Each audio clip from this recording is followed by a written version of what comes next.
Hello and welcome to the Stormont Sources podcast, where we take you inside politics at Stormont and inside policy making for Northern Ireland. I'm David McCann, and also on the podcast are Tim Kearns, former Special Advisor to First Minister Peter Robinson and Head of Policy for the DUP. Hello, Tim.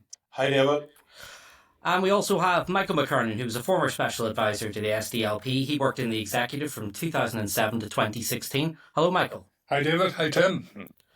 Okay, on the podcast today, following the death of Pope Francis, we are looking at the political reaction here at home and charting how some of the unionist parties in particular have changed their approach towards the Pope over the years. We'll be discussing the DUP, TUV and UUP responses to the death of the Pope. Also, we're looking at the private members bill being proposed by Aontú that would give Northern Irish passport holders the right to vote in presidential elections. If the bill is passed, it will trigger a referendum to amend the Irish Constitution. So we'll be discussing what impact, if any, this has on Northern Ireland. You can watch it all on YouTube. Search for Stormont Sources, where we upload clips and full episodes for you to enjoy. Head over to YouTube. You can subscribe to our channel there for videos and updates. You can also follow us on X. You can watch our clips on TikTok, Instagram, and you can subscribe to our mailing list at stormontsources.com. You can also send us a WhatsApp. We'd love to hear from you. We do have a Q&A episode coming up. So send us a WhatsApp. You can send us either a voice note or a written message to 0333 404 6507. Just make sure you use the word Stormont so we know it's for this podcast. You can also send us an email, hello@stormontsources.com. Okay, on to our first topic. Today, after the death of Pope Francis, we're looking at the political reaction back home. More importantly, the reaction of the unionist parties who have had, shall we say, a complicated history with the Pope and their attitudes and views toward it. The DUP in particular, for some of you may remember, back on the 11th of October 1988, the then DUP leader and MEP for Northern Ireland heckled Pope John Paul II in the European Parliament. And you'll be able to hear a wee bit of what he said right now. Me to say how much I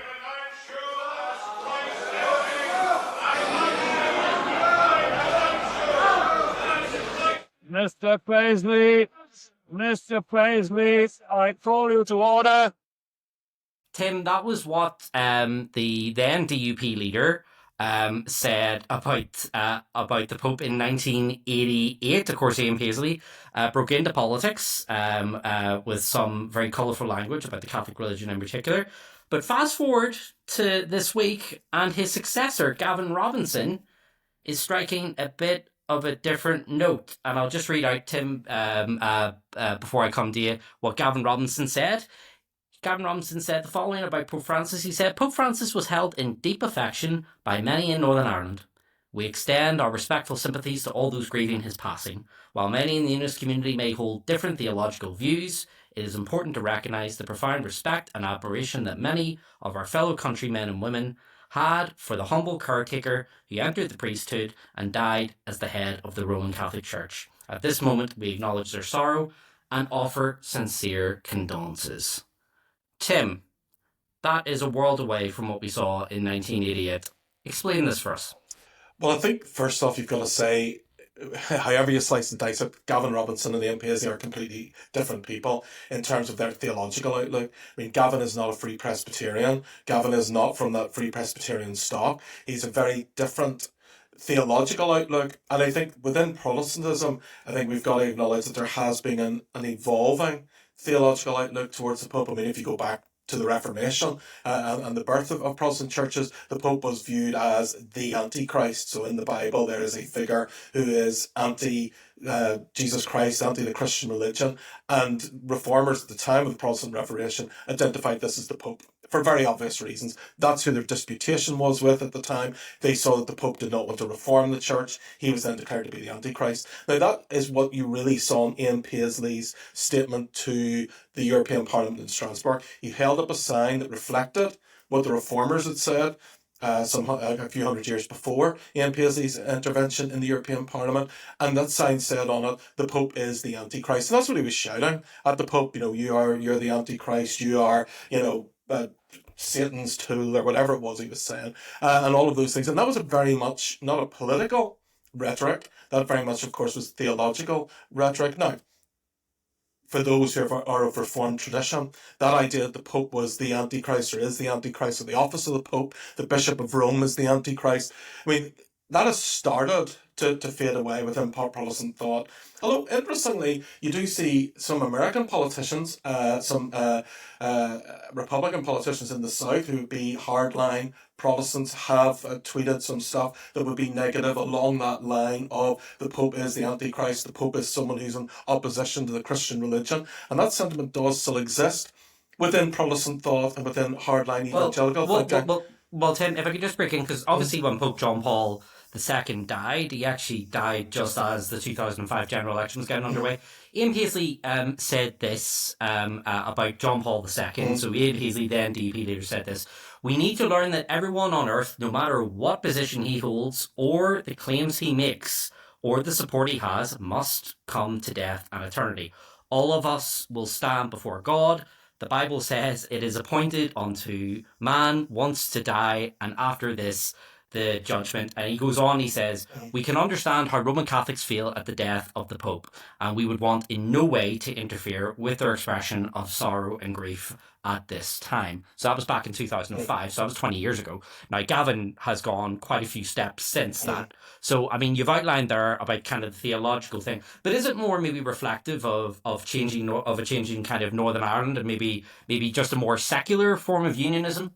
Oh, well, I don't think, I think it'd be a mistake to divorce the theology from the politics, because Pope John Paul II himself was someone who we could see as a reformer. He's the first Pope who ever went to a Protestant church. Vatican II, which of course predates Pope John Paul II, of course was a way of the Catholic Church modernising, and Pope John Paul II made it a mission to have some outreach to Protestants to try and heal the divide within the Christian religion. And I think we then see that taken forward in the 1990s with evangelicals and Catholics together, which was a movement to try and not focus on what divides Catholics and Protestants, but what brings them together. Now, I think Ian Paisley's comments are interesting because they're a softening of what he said in 1998. But they aren't completely at odds with that, because he does say in that statement in 2005, whatever claims a man may make, yes, and the Pope would still claim to be the Vicar of Christ, would still claim to be all of those things that the Reformers at the time of Martin Luther had said was wrong with the Catholic Church. So there was a softening in what he said, but that theology is still there. And I think we actually see that in the TUV statement just from 2 days ago as well. There's clearly a softening in how they put the message, but they do quote two Bible verses, which are the foundations of Reformed theology, and two Bible verses that would have been used by Reformers to try and undermine the claims of the Pope way back when the Reformation happened. So within Protestantism, there's maybe, and within Unionism, there's maybe a softening of some people in how they say it, but they're still saying some of the things that underline. Now, Gavin's a different animal and a different beast. He does not come from that hardline Reformed fundamentalist evangelical tradition. He comes from a very different tradition, and I think that's why we're saying different tone, but not only a different tone, but saying something completely different.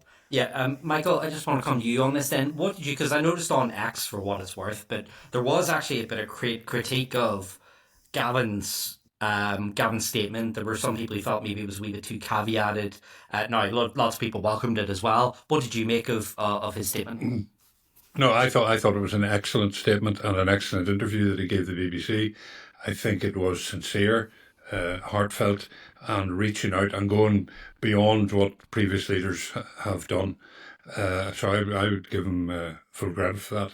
I'll come back to the politics of that in a moment. Just to say that the mellowing of, and thanks to Tim there, because that's a very useful theological explanation for this antagonism.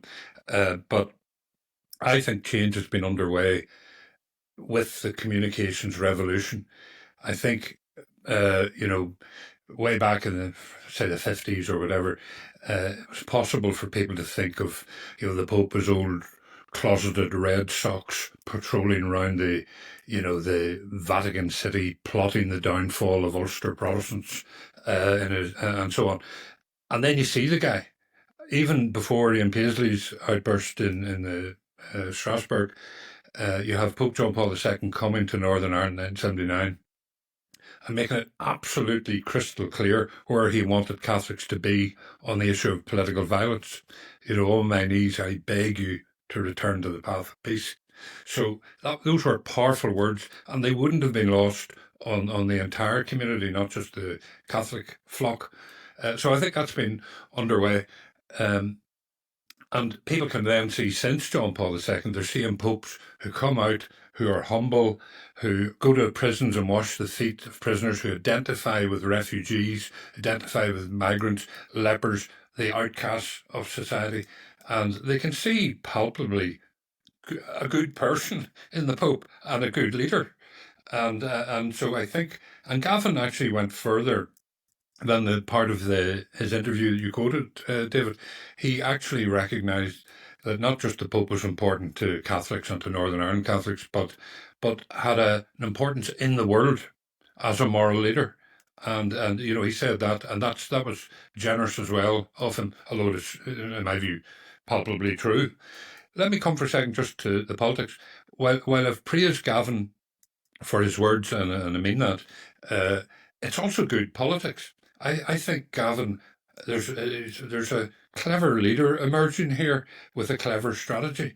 And rather than being bounced about by Jim Allister, I'm now seeing Gavin Robinson getting out of the blocks first, not waiting to react, showing a bit of leadership and getting on with something. And so it wasn't just his response to the death of the Pope, which was a very good response, but just on the other flip side of the coin, statements I wouldn't agree with, but nonetheless, to see his quick action. He took the Southern government to task for its kind of lukewarm approach to the Oma inquiry and its qualified cooperation. In fact, he was really robust with that, and even for good measure, a week before, he had a bit of a cut at Jarlath Burns and the GAA for interfering in the Northern Ireland flagship project, which is the A5. But that was good stuff. He was out of the blocks first on all of those occasions, and that's clearly his strategy to get there before the TV call him out. And Tim, in terms of actually, because I don't know if you remember back in 2018, do you remember when Arlene Foster went to the Fermanagh GAA match with the late Christopher Stalford? And interesting bit of blowback on that was that she went to something on a Sunday. Because it was on a Sunday, and there was legitimate criticism of her and of Christopher Stalford. The fact that they had gone to something on a Sunday. And that's why I think that the dynamic of what Gavin has done here, I think, is interesting. Do you think that has... I appreciate Gavin is not of the Free Presbyterian Church, but it does still have some currency in the DUP, not as much as it would have had previously. I know Peter Robinson had broadened the DUP's kind of support amongst the different Protestant denominations over time. But do you think Gavin needs to maybe be worried about that there may be a bit of a faction that may turn around and go, well, no, hang on here, we're not okay with that. In the same way that people like Ian Paisley jumped on Terence O'Neill when Terence O'Neill expressed condolences on the death of the Pope in the 1960s. Well, I think you are seeing a theological split, I think, between the Free Presbyterian Church and the DUP, and that's been ongoing for some years. I mean, Ian Paisley himself came under heat from the church whenever he went into power with Martin McGuinness. It was the church that was much more critical of Ian Paisley. It was the church that started to take action against Ian Paisley rather than the party. I mean, obviously the TUV was formed from that, but it wasn't criticism internally. And I think you've seen a split starting to happen. The Free Presbyterian Church, or conservative Christianity, or fundamentalism, does not have any hold on the DUP anymore. I mean, Arlene Foster and Christopher Stalford may well have gone to a GAA match on a Sunday, and they may have got some criticism from conservative Christians in Northern Ireland for that.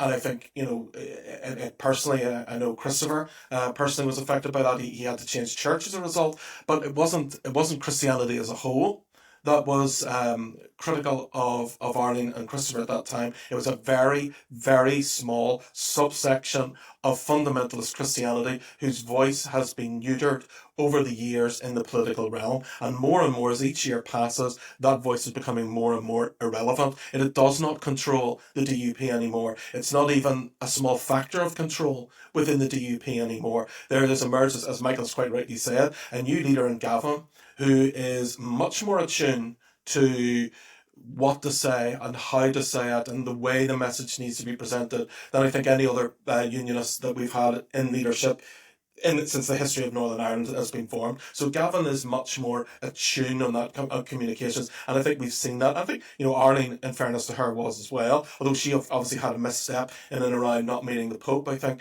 back in 2018 as well, she said she would refuse to go, where elements of the Ulster Unionist Party said, well, they would accept an invitation and go if it was given.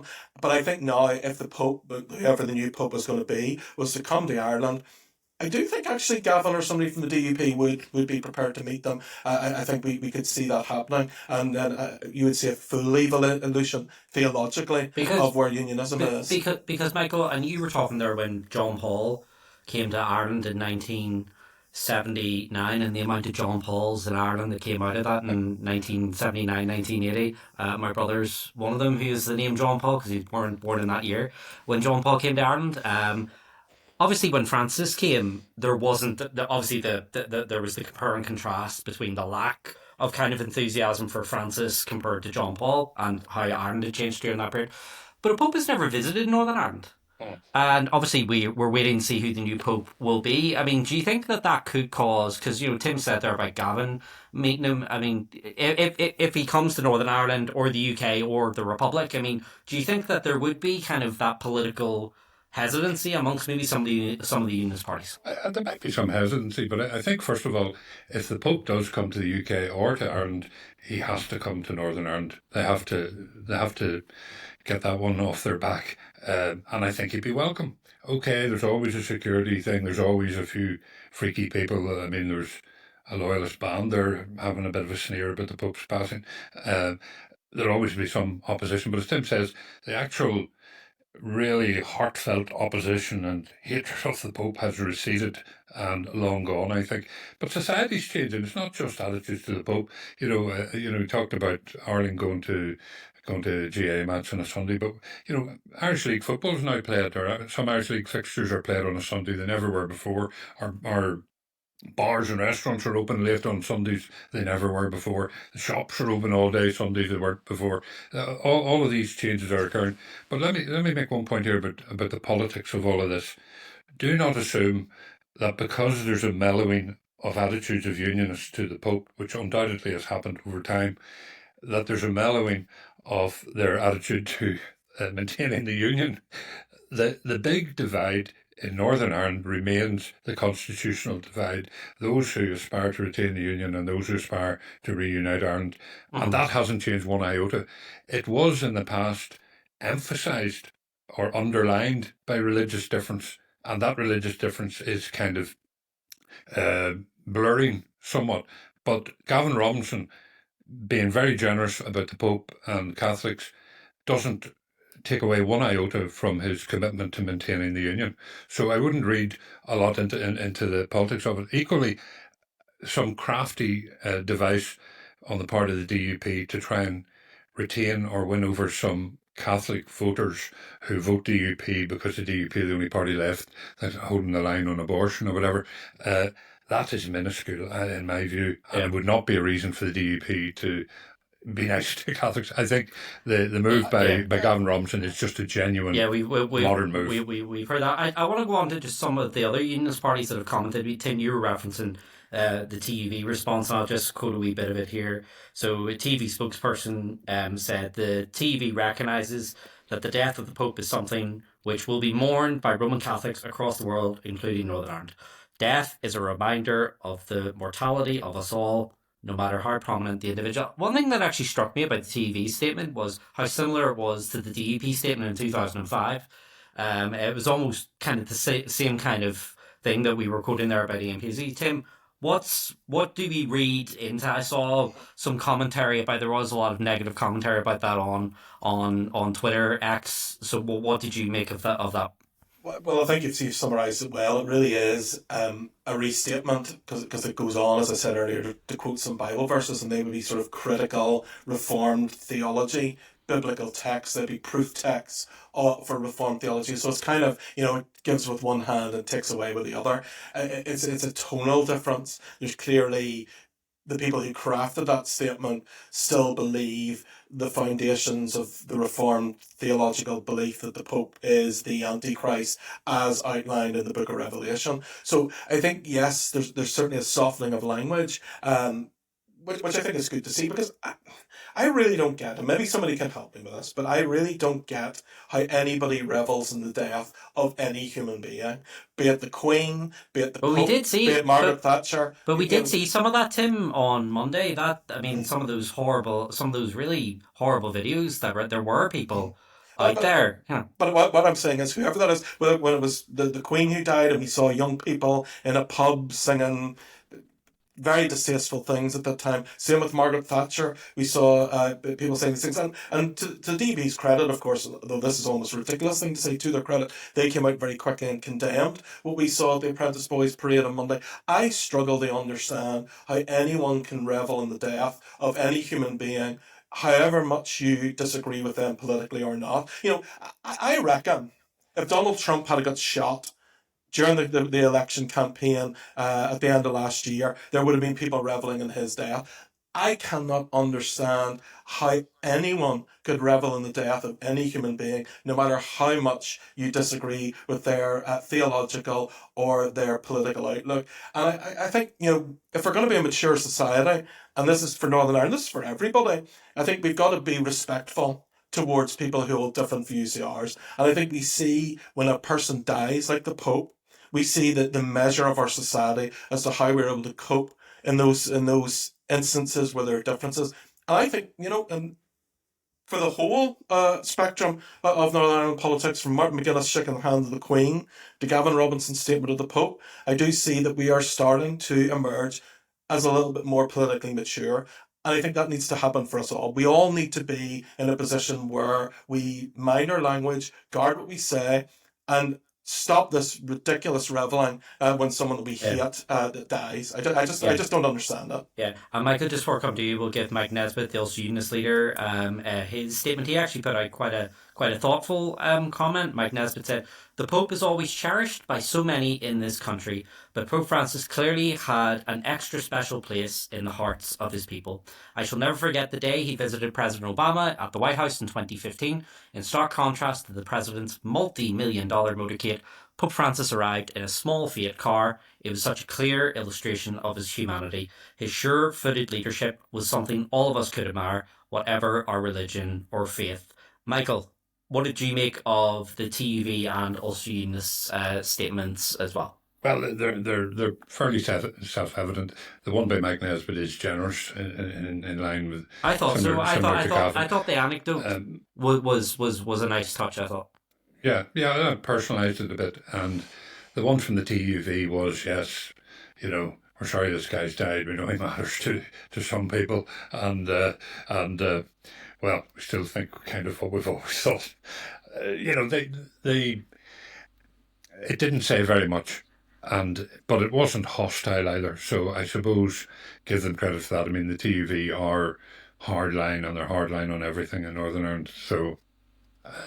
But I wouldn't condemn them or praise them for that. Okay. I think it does need to be said, you know, Pope Francis was a unique Pope. He was someone who had a real heart for the poor.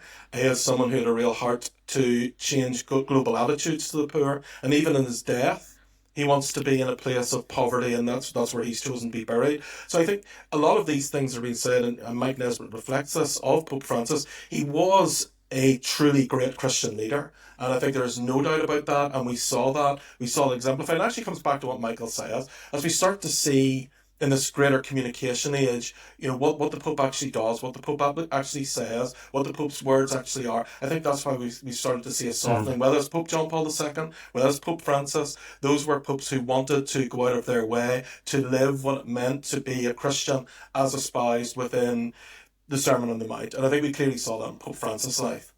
Yeah, and look, it obviously when any kind of spiritual leader in particular, or any kind of figurehead, you know, whether it was Queen Elizabeth or whether it's the Pope today, you always do kind of see the ones who've actually kind of gone with the times. You know, like the Queen Elizabeth, obviously helped, she really identified the fact that the monarchy, its image, had to change over time, and she was very quick to move with that. And Pope Francis, obviously coming in after Benedict, who was seen as a bit more conservative, a bit more standoffish.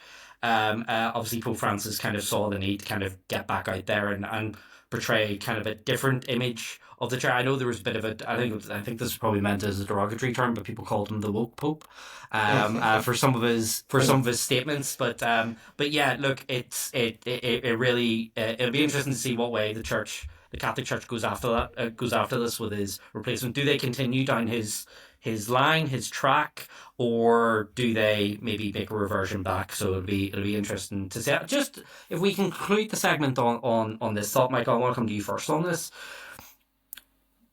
I mean, are we maybe reading a bit too much into this about the state of politics in Northern Ireland? All the main party leaders on the same page on this. Tributes across the Emma Pengelly, by the way, we should say, actually gave a very generous comment about the Pope as well, alongside Michelle O'Neill as the First Minister.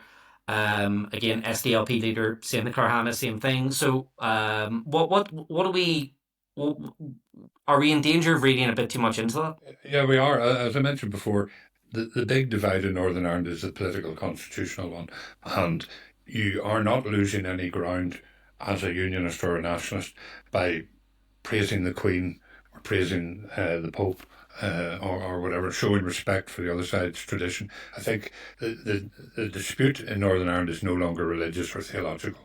It's what it's always been. It's the constitutional question. The last thing we need to do here, though, is, or the next thing we need to do, is decide where we're going to host the Pope, the next Pope. And, my own choice is probably somewhere around St. Patrick's Country in Downpatrick. But then there's always the Mall in Armagh. That'd be big enough. Okay. Or down Tim's neck of the woods, the Titanic slipway. Well, you're newly renovated Kisman Park, surely. Well, your former boss will have loved you mentioning Downpatrick, Michael. So Margaret Ritchie, by the way, the former member of Parliament for South former boss. She still thinks she's my boss. Tim, are we in danger? I'll give the final word to you on this. Are we in danger of? Yeah, look, I mean, we've gone through kind of the differences and how much we've moved over the last 36 years. The DUP in particular, the last 36 years. Is there any danger that we're maybe overreading this a bit? No, I don't. I think that what we're seeing is a society that is developing, a society that is maturing. I think, that symbolisms matter. And what people say at times when other people die matters. What people say at times of personal pain and crisis matters. Of course they matter. We wouldn't be going to other people's funerals, people that are maybe, relations and relatives of people that we know who we've never met. We wouldn't be going to events like that if we didn't think it was important to show up, if we didn't think it was important to say the appropriate thing when somebody's in mourning. And I think, now that it's almost ridiculous to believe that in Northern Ireland there was a time when we didn't do that. And now that we are a society that's moving in that direction, let's hope we can see even a greater maturity as we move on in our politics. I mean, when Terence O'Neill expressed condolences on the death of the Pope in the 60s, that was a big deal. That was a big, big, big thing for him to do. And then, of course, we kind of saw what went on after that as well. So yeah, I suppose it is a bit refreshing to see that things have moved as much as they have. Okay, gents, thanks very much for that chat on the death of Pope Francis, and of course we'll wait and see who his replacement will be in the next few weeks. We're going to move on to our next topic. Okay. Our second topic on this episode of Stormont Sources, we're looking at Aontú, and they have submitted a private member bill. Now, of course, for anyone maybe listening outside of Northern Ireland, Easter weekend is a big, big, big commemoration time for Irish nationalists, of course, commemorating the Easter Rising, of course, 1916, which launched into the War of Independence and helped create the modern republic that exists in 3/4 of the island so far. So into I just did that to get a rise out of you, Tim. So to kind of just get in on the theme of this, have actually, I think, boxed a wee bit clever. They've submitted a private members bill to basically trigger a referendum to allow Northern passport holders, so passport holders in Northern Ireland, a chance to vote for the Irish presidency. Now, the presidential election's actually fast approaching. Any referendum, if it was, even if the bill gets through and wouldn't be in time for the next presidential election. But the one 7 years from now, it would be in there. I'm going to go to you first, Michael, on this. What do you make of the strategy? Now, private members' bill's unlikely to get through, but still, it has got into a wee bit of something to say around the Easter period. Yes, it's a clever enough bit of politics to buy into. I mean, they're a very small party within the Dáil, and they have no real clout there and no numbers. So I imagine their bill won't get very far. But nonetheless, they're getting out in front of Sinn Féin and Fianna Fáil, who would and even Fine Gael, who would say they're in favour of this measure. Now, people have been talking about this from about 2012 after Citizens' Convention. Yeah, 2013, there was the Constitutional Convention that recommended it. And nothing's happened on it, so it's becoming something of a bit of an old chestnut. I mean, it may be a good idea. I personally would favour it, but I don't think there's a real appetite to actually get it done. And as you say, the process towards accomplishing it is horrendous.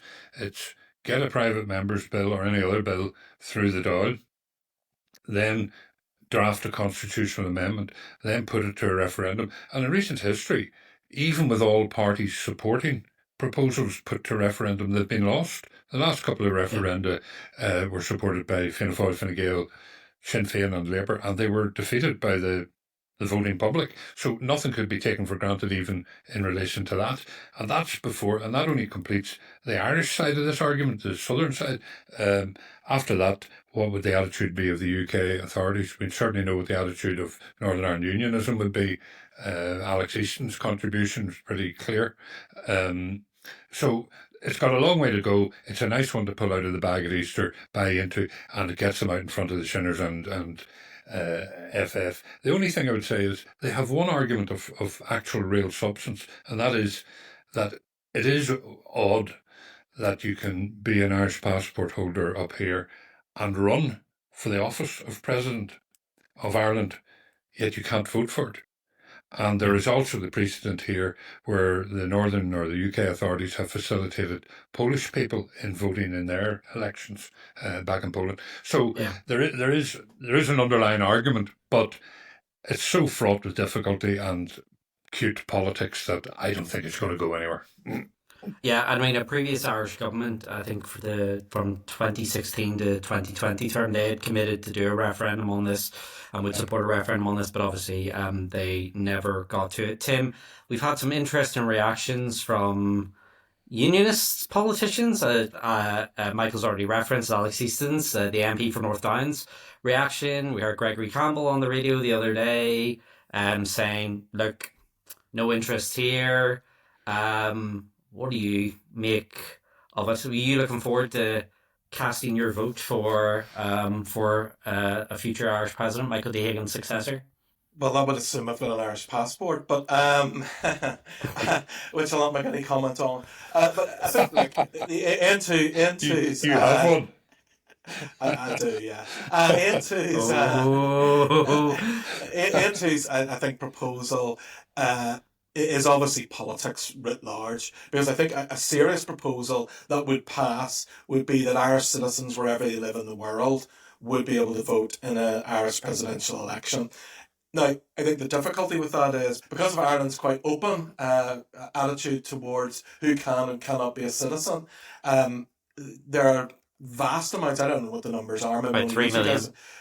Hold Irish passports across the world. So you could see basically the Irish presidential election settled in America rather than settled in Ireland itself, where the suffrage to be opened up to everybody with a passport worldwide. But look, if that's what the Irish people want to do, that's a matter for the Irish people to do that, to open that up globally, to allow, America does that. Britain, you can vote as an absentee. Australia, Canada. you can vote as an absentee. So, this isn't unusual in world terms. And if the Irish people want to do that, they should be open and be allowed to do that. Now, this bill, I think, will gain a lot of controversy because it is clearly a little poke of the bear. And it's, while you're limiting it just to the island of Ireland, you're limiting it to the 6 counties of Northern Ireland, and then, the counties that can already vote in the Republic of Ireland. It's a little bit of a, poke of the bear, of unity, of that sort of thing. And as Michael said, this is more about Aontú poking the eye of Sinn Féin and saying they're doing a little bit more than for Irish unity than what Sinn Féin are. But would you have any? Just I promise I'm not asking you this to wind you up, Tim. It's all right. Would you actually be interested in voting? I mean, would it be a campaign that you would pay attention to, vote in, to take part in? Would that be something that you would have any interest in? I've never paid any attention to any Irish presidential election, and I would have absolutely zero interest in voting in one, unless they came to my door with a ballot box and handed me the ballot there and then. If I had to make any effort to vote in this election, I wouldn't vote in it at all. I mean, it would have to be something seismic that would make me want to vote, because at the end of the day, the Irish president, it's not worth a pitcher of warm spit. I mean, the office of Irish president is absolutely and utterly worthless. I mean, all you do is shake the hands of the Ireland rugby team, have a wee tune played as you walk out, and and that is essentially it. It is a ceremonial, worthless position. It's like the governor of Canada. I mean, it's absolutely and utterly ceremonially worthless position. But Tim, if you had the choice between 2 candidates, say, for president, like Ian Humphreys or Conor Murphy,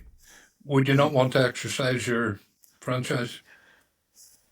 Be up to the Irish people to have whoever they want to represent them as president. Honestly, it would be of a matter of great indifference to me who holds this utterly symbolically worthless position. Gets a lovely house to live in, gets to see all the rugby they want to see. I mean, I'll become president because, rugby tickets are so hard to get, and I would love to have a front row seat for the Irish rugby team across the world. So I'll stand, just to get the free rugby tickets, because that's all it's worth. You have to swear the oath of allegiance in Irish, though, Tim, so it'll be a bit problematic for. I'm sure I could struggle through. No. Look, I disagree. They hate to be the constitutional person here, but the presidency actually is important. As guardian of the constitution, and actually presidents in the past have had important roles in actually have vetoed legislation. As in scrutinising legislation and actually getting it properly checked. So to be fair, I think the presidents, I would not agree with your characterisation of the presidency. I think that's very,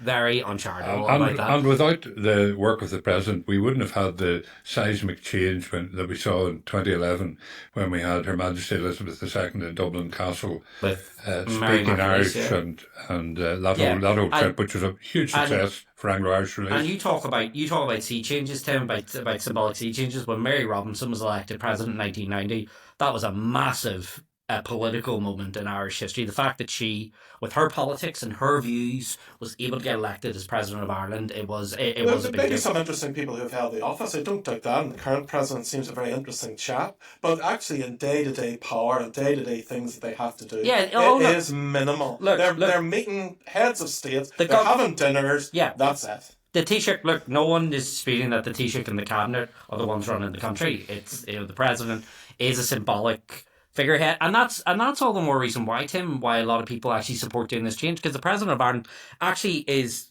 deliberately termed, it's president of the Irish nation. It's not president solely of the 26 county republic, the state.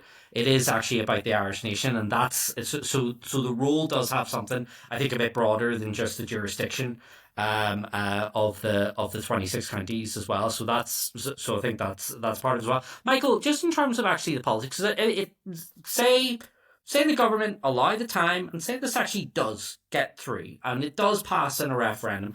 Obviously, the North comes into play as a demographic. Now, what turnout is, I don't know. Maybe unionists boycotted en masse.